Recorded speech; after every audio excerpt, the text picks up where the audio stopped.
we talk about Canada? What is the status of President Trump having a conversation with Mark Carney? We have seen the president use the term governor to refer to Justin Trudeau. Will that moniker also go to Mr. Carney going forward? And is the decision to increase the tariffs, is that based on a specific economic metric that he looked at? Is it impulse? How would you describe his reaction to Canada? The president has not yet spoken to Mr. Carney, not since I checked, which was just moments ago. But certainly his phone is always open to leaders who wish to speak with him. As for the tariffs, the president made his position on this quite clear with the statement that he put out. And it was a retaliatory statement due to the escalation of rhetoric that we've seen out of Ontario, Canada.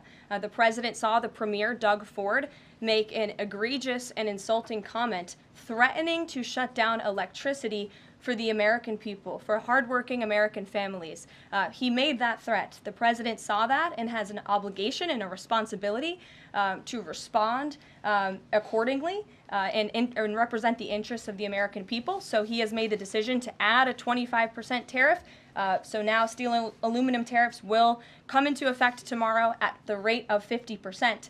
And our steel and aluminum industries have actually applauded these tariffs because, again, they know it's going to grow their industry here. It's going to allow them to export more steel that is made right here in the United States with American workers. Egregious and insulting are your words here, but that's what many Canadian leaders have said about the actions President Trump has taken toward Canada. And what do you think the timeline is for speaking to Mr. Carney? Because normally a sitting president speaks to a close ally very quickly when there's new leadership. Well, the president is, again, responding to the fact that Canada has been ripping off the United States of America and hardworking Americans for decades. If you look at the rates of tariffs across the board that Canadians have been imposing on the American people and our workers here, it is egregious. In fact, I have a handy-dandy chart here that shows not just Canada, but the rate of tariffs across the board. If you look at Canada, since you brought it up, American cheese and butter, nearly 300% tariff.